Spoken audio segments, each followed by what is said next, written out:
Bonsoir tout le monde, bienvenue à la séance ordinaire du 9 septembre 2024. Donc, juste rappeler aux gens pendant la séance, on va passer des commentaires, des questions, mais à la fin, il y aura des questions ouvertes. Plus, pour les gens ici présents dans la salle, donc le point 1, c'est ouverture de l'Assemblée. Le point 2, c'est ajout de sujet à l'ordre du jour.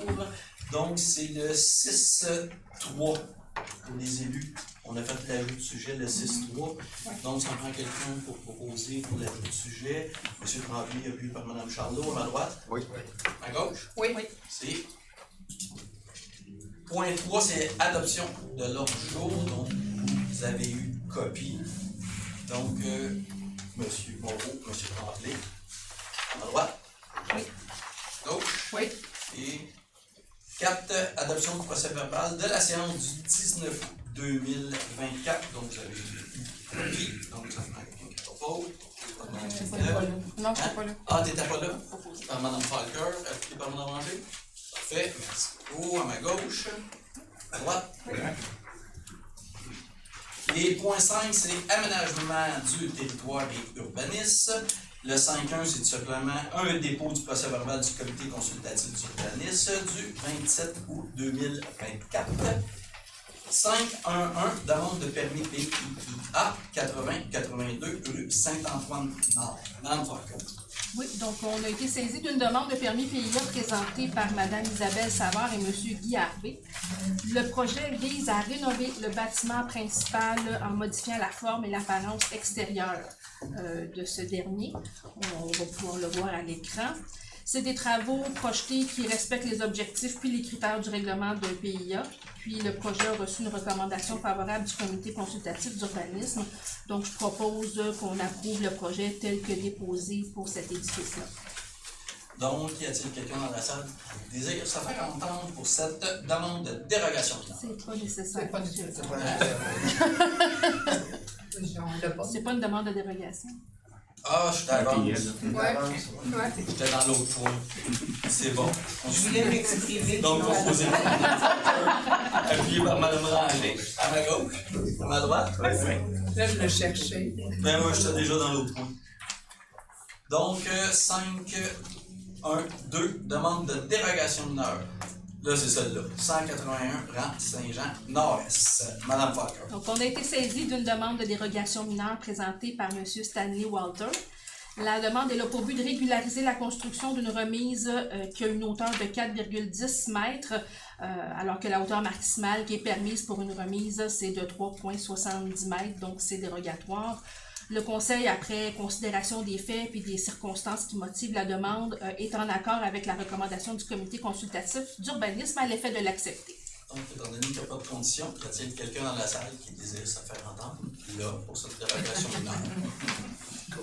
Madame Falker. Donc, je propose que le Conseil accepte la demande de dérogation mineure telle que présentée. Donc, proposé par Mme Falker, appuyé par Mme Ranger, ma gauche. À droite? Oui. 5, 1, 3, demande d'approbation des aménagements paysagers, 16-11 rue Notre-Dame. Madame Falker. Donc, le Conseil, par le biais de sa résolution 2024-0403, a autorisé une demande d'usage conditionnel et de permis PIA présentée par les habitations entourage pour la construction de 2 habitations multifamiliales de 6 logements en remplacement du bâtiment du 16-11 rue Notre-Dame, donc c'est anciennement l'antiquaire. C'est un projet qui a été autorisé notamment à la condition qu'un plan d'aménagement paysager soit produit par un architecte paysagiste et déposé au Conseil pour approbation, ce qui a été fait.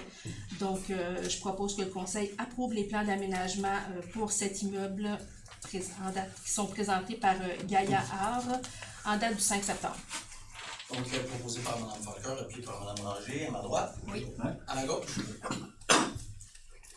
5.2, demande d'autorisation de démolition 351, rang du Point-de-Jour Sud. Mme Falker.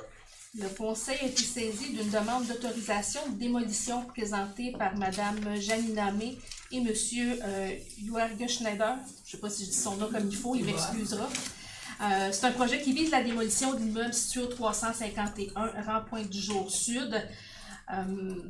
elle a l'air belle, la maison, comme ça, mais il y a plusieurs défauts majeurs à l'intérieur qui la rendent pas nécessairement fonctionnelle.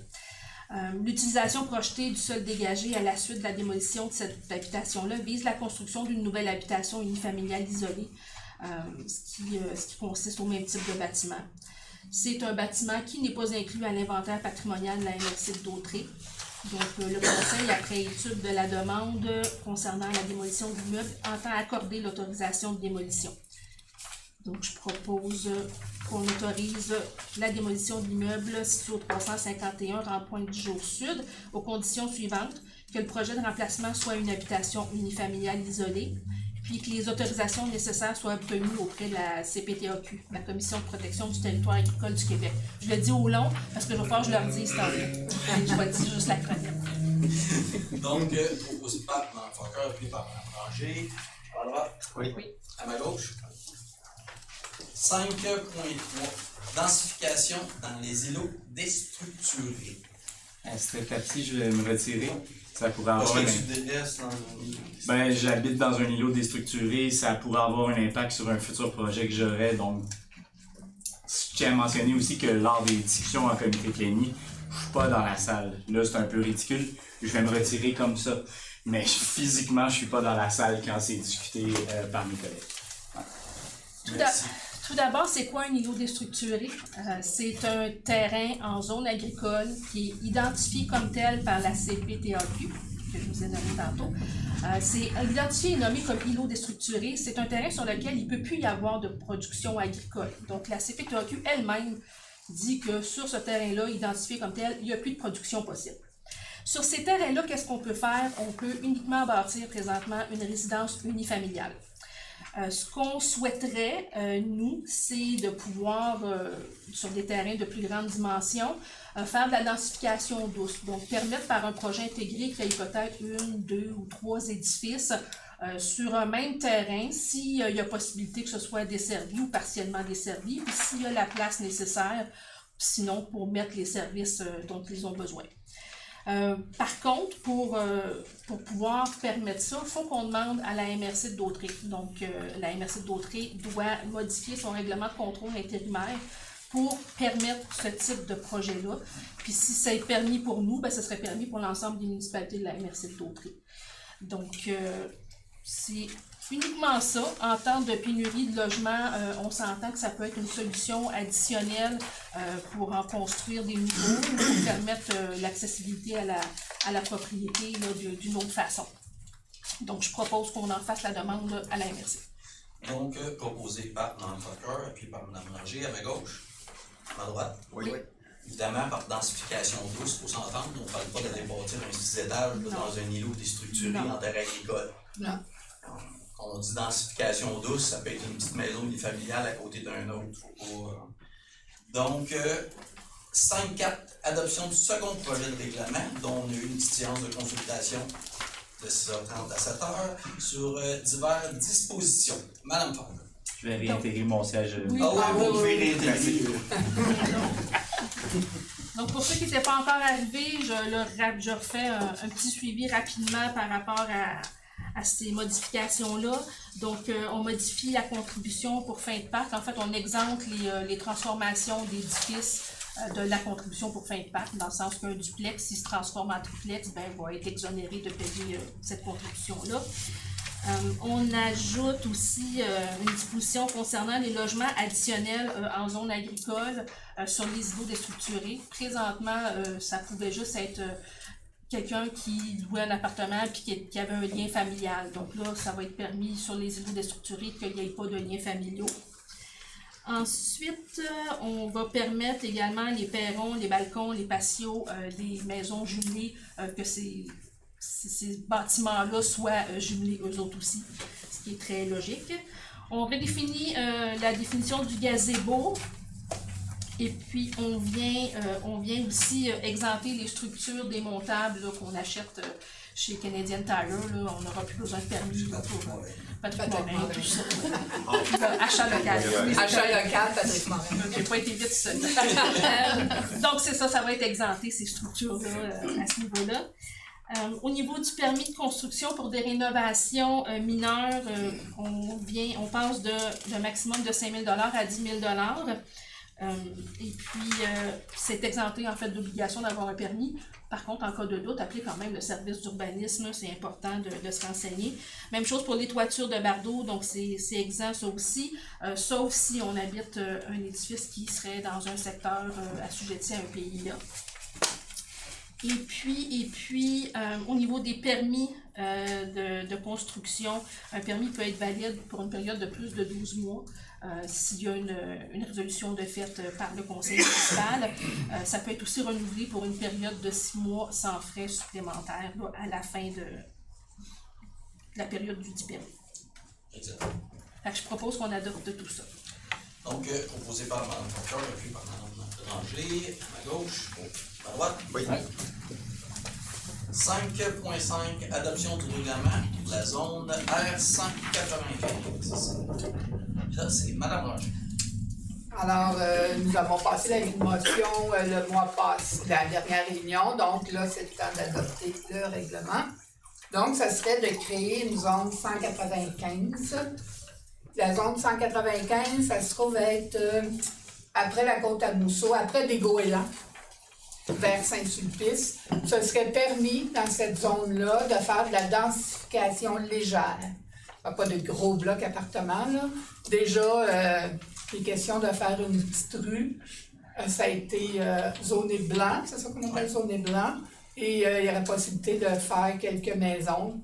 Et peut-être rappeler que dans cette zone-là aussi, là, dans cet endroit-là, il n'y a pas de service d'aqueduc, donc c'est vraiment leur champ d'épuration et tout ça. Il y a un aqueduc, pas des goûts sanitaires. Excusez. OK.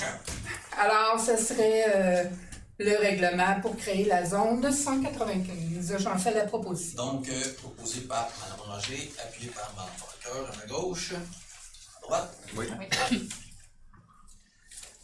Les points 6, public 6.1, ratification, autorisation de suspendre l'appel d'offres public pour la construction d'un dôme au garage municipal.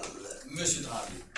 Oui, en fait, la ville veut se doter d'un dôme à son garage des travaux publics sur la rue Notre-Dame vers Saint-Sulpice. On est déjà allé en appel d'offres public par le passé, mais là, on veut venir peaufiner les caractéristiques dans l'appel d'offres. Donc, c'est juste venir enlever, retirer cet appel d'offres public-là pour en refaire un plus précis pour avoir vraiment ce qu'on veut au niveau du dôme. On était, je pense, un peu trop large, puis là, on va juste redéposer de façon plus précise. J'en fais donc la proposition. Proposé par M. Tremblay, appuyé par M. Guévremont à ma droite. Oui. À ma gauche. Oui. 6.2, autorisation de demande d'aide financière, PA, VL, volet redressement, sécurisation. M. Tremblay. Oui, c'est pour une demande, en fait, dans le programme d'aide à la voirie locale, encore un autre acronyme, donc PAVL, c'est ce que ça veut dire, Programme d'aide à la voirie locale, et c'est pour autoriser Mme Julie Morin, merci, Julie Morin, notre trésorière, à déposer dans ce programme-là. Ça sert aux routes municipales seulement, puis c'est un programme d'aide qui vient adoucir un petit peu la facture de tout le monde. Je dirais même beaucoup. Si je me souviens bien, c'est le point de Joe Sud. Je pense qu'on avait déjà eu du financement comme ça. Et de mémoire, mais le montant du point de Joe Sud, c'était pratiquement 600 000 à refaire. Puis je pense qu'on a eu 400 000 de subventions. C'est souvent le programme qui nous permet de faire les rangs qui sont moins densifiés, parce que c'est ça. Ça nous permet de faire ces rangs-là, au lieu d'attendre 20, 30 ans puis que ce soit en décrépitude totale, ben on fait des demandes pour ces rangs-là qui sont moins densifiés. Quand les maisons sont au kilomètre, 2 kilomètres, ben là c'est ça. C'est souvent les rangs qui sont négligés. Parfait. J'en fais la proposition. Proposé par M. Guévremont. Oui, j'aurais fait le tour. Oui. À ma gauche, hein? Non. Non, à ma gauche d'abord. Celle-là. C'est bon? Oui, on est d'accord. Parfait. J'y ai bien pensé que vous seriez d'accord. 6.3, ça a été l'ajout de sujet, modification de la résolution, transfert de mandat juridique, bouclage du réseau d'aqueduc. Monsieur Tremblay. Ouais, ça, je l'ai lu 2 fois, là, puis je vais regarder Marc-Olivier, je vais tenter. Je pense que c'est une coquille au niveau des lots. Exact. C'est uniquement Ouais. ça. Bon, c'est ce que j'ai compris. C'est tout simplement, là, on avait mal identifié les lots lors du transfert. Un lot, ouais. Fait que, au lieu des lots 3 millions quelque chose, c'est 2 millions quelque chose et 3 millions quelque chose d'autre. C'est juste ça. C'est ça. Exact. Puis En ça, fait- c'est pour une servitude. C'est pour Ouais, une les acquisition, c'est servitudes une servitude d'entretien de passage. perpétuel. Ouais, ça vaut peut-être la peine de le nommer. Là, c'est pour le bouclage du réseau d'aqueduc. Donc, derrière les rues marquant l'Espérance, il y a des champs agricoles. On va se servir d'une servitude pour venir boucler notre réseau d'aqueduc jusqu'à l'autre bout, là, jusqu'à Saint-Jean. Tout à fait. Tout à fait. Fait que pour avoir la servitude, ça prend un mandat à un notaire, ça prend un acte notarié pour la servitude et il y a une petite coquille dans les lots. J'en fais donc la proposition. Donc, proposé par M. Tremblay, appuyé par M. Cabremont, à droite, Oui. à gauche. Oui. Les points 7, culture et patrimoine 7, 1. Autorisation de participation au Grand Prix des Jardins de la culture de Lanaudière. M. Moreau. Donc, le conseil municipal autorise M. le maire Christian Goulet et Mme la conseillère Francine Ranger à participer au Grand Prix des Jardins de la culture de Lanaudière le 19 septembre 2024 à l'Assomption, au coût total de 50 $, taxes incluses. Que les frais de participation soient assumés par la Ville et que les frais de déplacement soient remboursés sur pièces justificatives. Là, j'en fais la proposition. Donc, proposé par M. Moreau, appuyé par Mme Charlot. À droite, à ma gauche.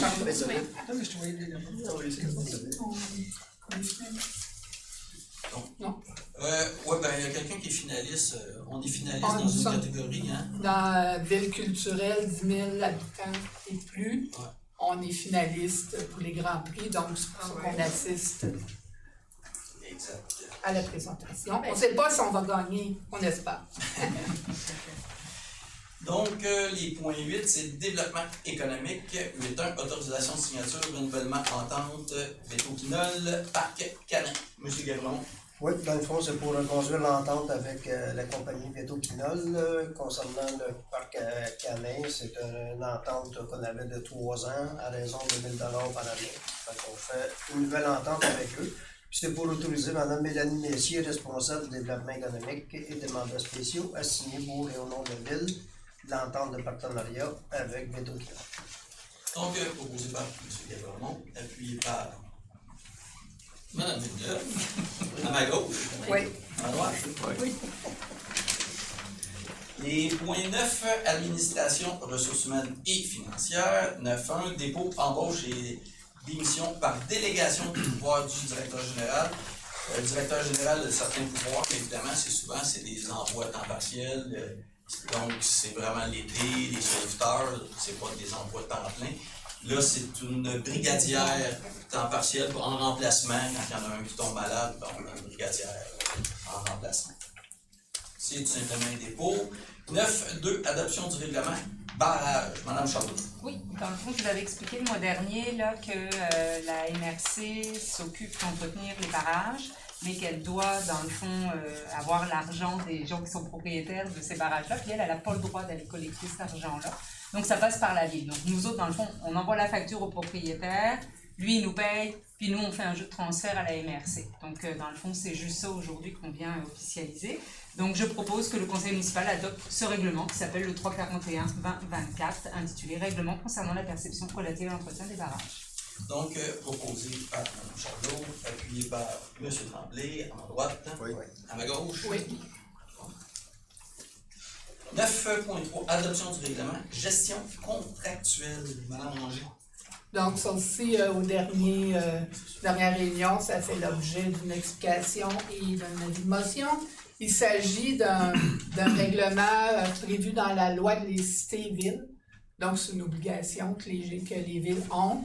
C'est tout sur comment encadrer la gestion contractuelle, comment encadrer les compagnies qui soumissionnent pour travailler des travaux à la ville. C'est sûr que ça vise la transparence, la saine gestion dans l'octroi des contrats municipaux. Ce qui a été rajouté dans cette loi-là, ça a 22 pages, cette loi-là. Je vous fais gré de tous les articles. Ce qui a été rajouté, qui est nouveau, C'est une entreprise qui veut soumissionner doit joindre une déclaration d'intégrité à sa demande. Et nous, on a maintenu aussi acheter québécois quand c'est possible. Alors, j'en fais la proposition. Donc, proposé par Mme Ranger, appuyé par Mme Villeneuve, à ma gauche, à droite. Oui. 9.4, vente pour non-paiement de taxes, dépôt et ordonnance de vente. Mme Villeneuve. Oui, donc chaque année, on a la trésorière qui nous dépose un rapport dans lequel, en fait, c'est une liste là, dans laquelle on trouve tous les immeubles pour lesquels on n'a pas eu de paiement de taxes depuis 3 ans. Et après 3 ans de non-paiement, évidemment, plusieurs avis qui ont été envoyés là, aux citoyens propriétaires. En vertu de la Félicité et Ville, on demande, le conseil dans le fond demande au service de la greffe de mettre ces immeubles-là aux enchères.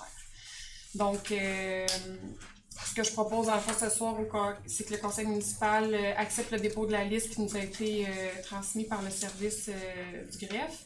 Que les immeubles qui figurent sur cette liste-là soient mis aux enchères publiques le 21 novembre 2024, donc le 21 novembre prochain, à 14h, ici même dans la salle du conseil qui est située au 1370 rue Notre-Dame à la Valtrie.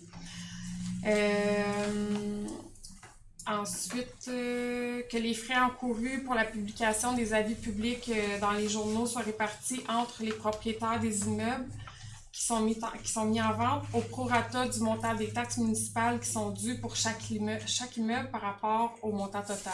Donc, en proportion de ce que les gens doivent, ils vont assumer une partie des frais de publication. Ensuite, que le maire ou la trésorière soit autorisé à enchérir et acquérir au nom de la ville les immeubles qui sont mis en vente. Et finalement, que la greffière ou en son absence, l'assistant greffier, que la greffière ou en son absence, l'assistant trésorier soit autorisé à consentir pour la ville un acte de vente devant notaire à l'adjudicataire, quel beau mot pour dire l'acquéreur dans le fond, tous les frais qui sont à la charge, qui sont à sa charge finalement. Voilà. Donc, proposé par Mme Villeneuve, appuyé par Mme Ranger, à ma gauche, Oui. à ma droite. Oui. 9.5, autorisation de dépenses et dépôt du rapport budgétaire. C'est tout simplement un dépôt, donc chaque élu a reçu copie. 9.6, autorisation de paiement compte à payer. Mme Villeneuve. Donc, les derniers déboursés sont du 20 août au 9 septembre 2024. On a eu un rapport qui a été déposé en date du 5 septembre par le service de la trésorerie. Les sommes totales sont de 1 967 466 et 78 sous. Je propose qu'on paye ce qu'on a à payer. Donc, proposé par Mme Villeneuve, appuyé par Mme Ranger, à ma gauche. Oui. À droite. Oui. Et, donc, merci beaucoup tout le monde à la maison. Maintenant, je vais passer à la période de questions pour les gens ici présents dans la salle.